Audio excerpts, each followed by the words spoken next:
जय हिंद दोस्तों मैं अमित शास्त्री निरंतर आप सभी से पर्यावरण के बहुत ही महत्वपूर्ण ऐसे प्रश्नों पर चर्चा कर रहा हूं जो कि एक एक प्रश्न आपके पेपर के लिए बहुत उपयोगी, आपकी तैयारी को मजबूत और दृढ़ करने वाला है, आपको अच्छे नंबर दिलाने वाला है। तो टॉप 50 स्टडी यूट्यूब चैनल के माध्यम से निरंतर हम चर्चा कर रहे हैं, प्रतिदिन ऐसे वीडियो लेकर के आ रहे हैं।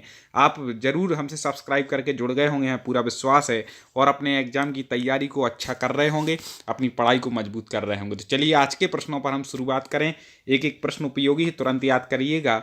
विश्व में जल संकट का प्रमुख कारण है। विश्व में जल संकट का प्रमुख कारण क्या है? कमेंट बॉक्स खोल लीजिए, उत्तर बताने के लिए तैयार हो जाइए। यदि लाइव देख रहे हैं तो लाइव चैट में आ जाएं, और बाद में आप इस वीडियो को देख रहे हैं तो आप कमेंट में उत्तर देते जाएं। ठीक है, तो चलिए जल्दी से बता दें। तो आपको बता दें कि विश्व में जल संकट का प्रमुख कारण है नगरीकरण। जो नगरीकरण हो रहा है, वनों को काटा जा रहा है और नगरीकरण बढ़ रहा है, इस कारण से जल संकट भी हो रहा है, वर्षा कम हो रही। क्योंकि वनोन्मूलन, वर्षा न होने का मुख्य कारण क्या है? वनोन्मूलन, वनों का कटना। इस कारण से जो नगरीकरण हो रहा है, वनोन्मूलन होता क्यों होता है? नगरीकरण करने के लिए, लोगों को नगर बसाने, तो पेड़ों को काट रहे, इसलिए। भारत में प्रथम बायोगैस संयंत्र कहाँ स्थापित हुआ?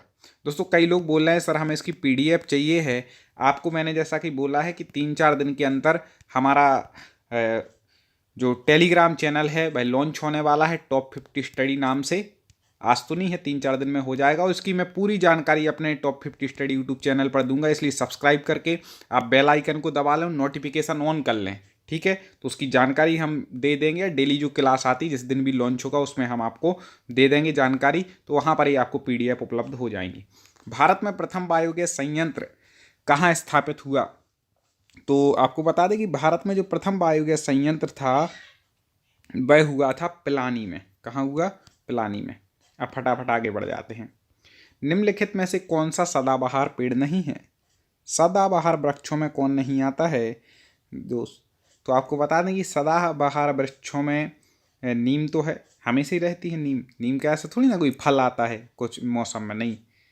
इमली जरूर मौसमी होती है, सदाबहार नहीं होता। बबूल हमेशा रहता है और शहदूत हमेशा रहता है। ठीक है, अगला देखते हैं। डेसिबल निम्नलिखित में से किसे मापने की इकाई है? डेसिबल से किसको मापा जाता है? दोस्तों जल्दी से फटाक से उत्तर देना है। पहला इसमें ऑप्शन जो है गहराई, इसके बाद अगले ऑप्शन देख लेते हैं ध्वनि, तापमान, वायु दाब। ठीक है, तो डेसिबल से आप सबको वैसे जानकारी होगी मेरे हिसाब से। जल्दी से फटाक से कमेंट आप जितना अच्छे से करेंगे, आपकी तैयारी का आपको खुद को अंदाज़ा लगेगा। ठीक है, इसलिए कमेंट करने का प्रयास जरूर करना है। तो डेसिबल से आपको बता दें कि ध्वनि का मापन होता है। ठीक है, किसका होता है? ध्वनि प्रदूषण का या ध्वनि का। महत्वपूर्ण प्रश्न आ गया, राष्ट्रीय गीत के रचयिता कौन है? राष्ट्रीय गीत किसने लिखा? पहले तो आप यही बता दीजिए कि भाई राष्ट्रीय गीत है कौन, क्योंकि राष्ट्रीय गीत और राष्ट्रीय गान, इसमें लोग ज़्यादा कन्फ्यूज होते हैं। तो आप सबको बता दें कि हमारा राष्ट्रगान जनगण मनगढ़ है, और राष्ट्रीय जो गीत है वह कौन सा है? वह है वंदे मातरम। राष्ट्रीय गीत कौन सा है दोस्तों? वंदे मातरम है। तो यहाँ पर वही पूछा गया कि राष्ट्रीय गीत के रचयिता कौन है। हाँ, तो इसका उत्तर बिल्कुल सही पहचान रहे हैं कि राष्ट्रीय गीत के जो हमारे रचयिता हैं वह हैं बंकिम चंद्र चट्टोपाध्याय।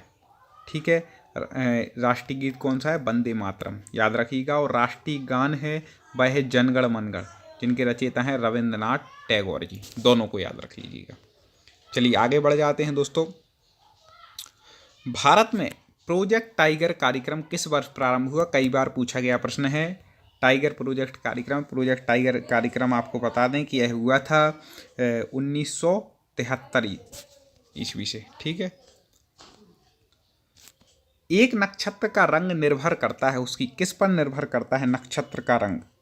तो आपको बता दें कि जो एक नक्षत्र का रंग है वह उसकी पृष्ठीय ताप पर निर्भर करता है। किस पर करता है? पृष्ठीय ताप पर। एक एक प्रश्न बहुत उपयोगी है।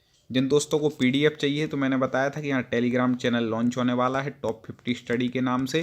तो उससे पहले आप हमारे चैनल को सब्सक्राइब करके तो जुड़ ही गए होंगे। साथ में आपसे एक और निवेदन मैं करूंगा कि इस वीडियो को तुरंत लाइक कर दें और शेयर भी करना है। ठीक है, इसी चैनल के माध्यम से हम आपको जानकारी देंगे। जैसे ही चैनल लॉन्च हो जाएगा आपको जानकारी मिल जाएगी, और आपको वहाँ पर ये सारी पीडीएफ भी मिलेंगी। सागरीय खरपतवार किसका महत्वपूर्ण स्रोत है? तो इसका जो उत्तर आप लोगों ने कमेंट में बिल्कुल सही बता रहे हैं, आयोडीन का। ठीक है, अगला है निम्नलिखित में से किस वर्ग में प्रोटीन की प्रचुरता है? प्रोटीन की प्रचुरता इनमें से किस वर्ग में है? जल्दी से बता दें। सबसे ज़्यादा प्रोटीन, तो आपको बता दें कि इसका जो सही उत्तर हो जाएगा वह सोयाबीन में अच्छा प्रोटीन पाया जाता है। चना और मक्का इनमें सबसे पौष्टिक हैं, ये मतलब गरिष्ठ प्रोटीनदायक हैं। भारत का राष्ट्रीय पशु बिल्कुल सब पे बन जाना चाहिए, कोई डाउट ही नहीं है इसमें, वह कौन है? बाघ है। हमारे देश में वन महोत्सव दिवस मनाया जाता है। वेरी वेरी IMP, इसको तुरंत याद कर लीजिएगा। वन महोत्सव दिवस कब मनाया जाता है? तो आपको बता दें कि वन महोत्सव दिवस हमारे देश में मनाया जाता है 1 जुलाई को। कब? 1 जुलाई को मनाया जाता है वन महोत्सव दिवस। अगला है जल जनित रोग। जल जनित रोग कौन सा है? जल्दी से बता दीजिए। तो आपको बता दें जल जनित रोग इन 4 में से जो है वह है अतिसार। अतिसार कैसा है? जल जनित रोग है। आगे बढ़ जाते हैं दोस्तों। सभी विषय के वीडियो आपको आपकी परीक्षा से संबंधित हमारे चैनल पर मिलेंगे। आप YouTube पर सर्च करें टॉप 50 स्टडी, या प्ले लिस्ट में जाके डायरेक्ट भी देख सकते हैं। निम्नलिखित में से किसके कोनेन नामक दवा प्राप्त होती है? ठीक है, किस में से होती है? कोनेन नाम की दवा, आपने सुना भी होगा इसका नाम। तो कोनेन नाम की जो दवा होती है वह सिनकोना प्लांट में होती है। कहाँ पर? सिनकोला प्लांट में। एक कोनेन की दवा नहीं डाल देते, गेहूँ इत्यादि कहीं कहीं लोग डालते हैं। 71% पृथ्वी का तल ढका हुआ है। किससे ढका हुआ है? 71% पृथ्वी पर क्या है? सबको पता है कि जल है।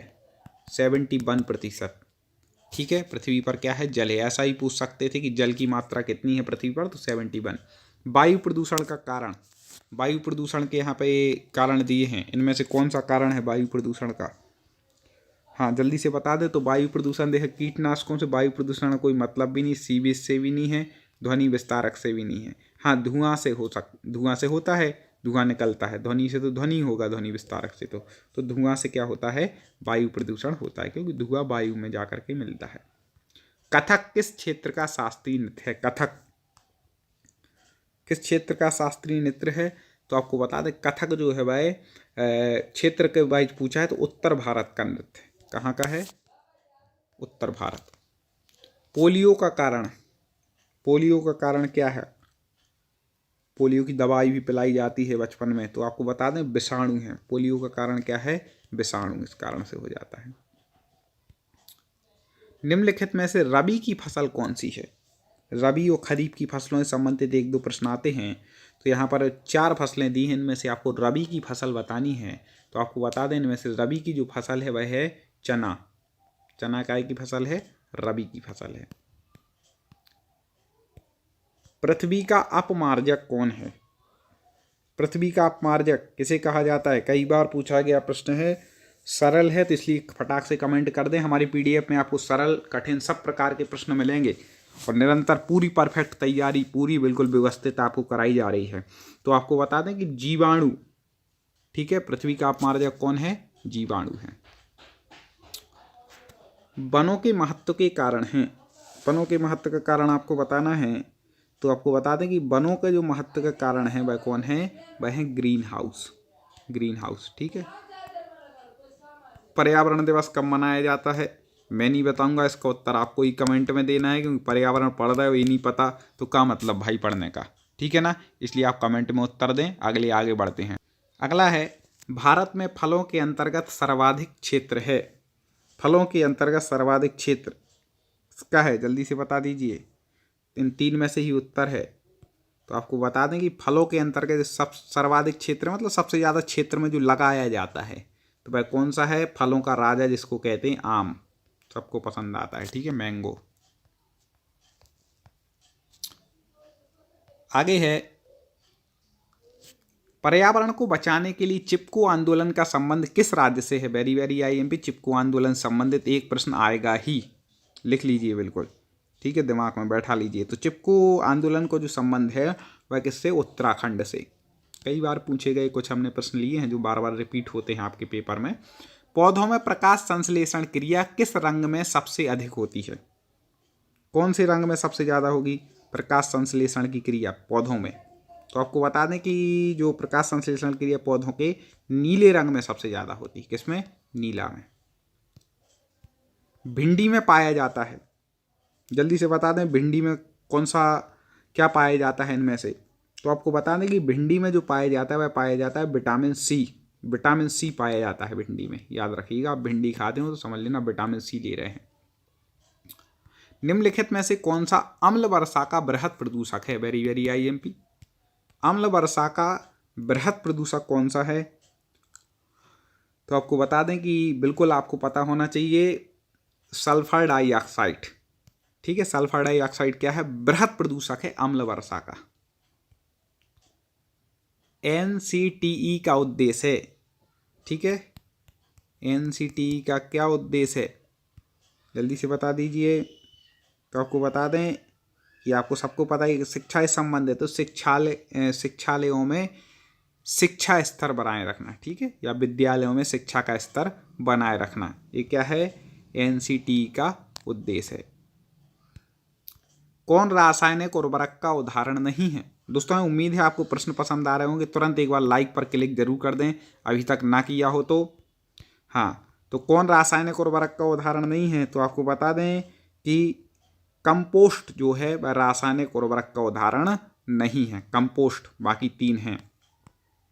अगला है, कमेंट में आप उत्तर तो बताते ही हैं, साथ में ये भी बताएं आपको प्रश्न कैसे लग रहे हैं, समझ में आ रहे हैं कि नहीं आ रहे हैं, और विस्तार करना है क्या? क्योंकि विस्तार से तो हमने अलग से पढ़ाए हैं, फिर भी इनमें आप कहें तो और विस्तार लेके आएंगे। जैसा आप चाहें मिलेगा, आप बताते जाइए। कमेंट में अपना फीडबैक जरूर दें, जिससे कि और अपन लोग अच्छे मजबूती के साथ, ऐसे ही प्रश्न चाहिए और कठिन लेवल के चाहिए या सरल के चाहिए, ऐसे ही चाहिए, सब बताते जाएं।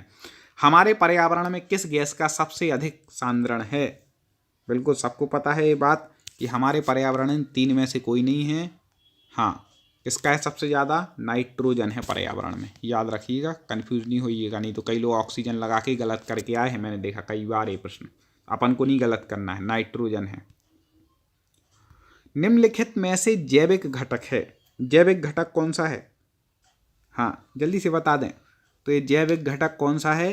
तो पादप, मतलब पौधे, ठीक है, ये क्या है? जैविक घटक हैं, इनको जीव माना गया है, ठीक है, तो ये जैविक घटक हैं।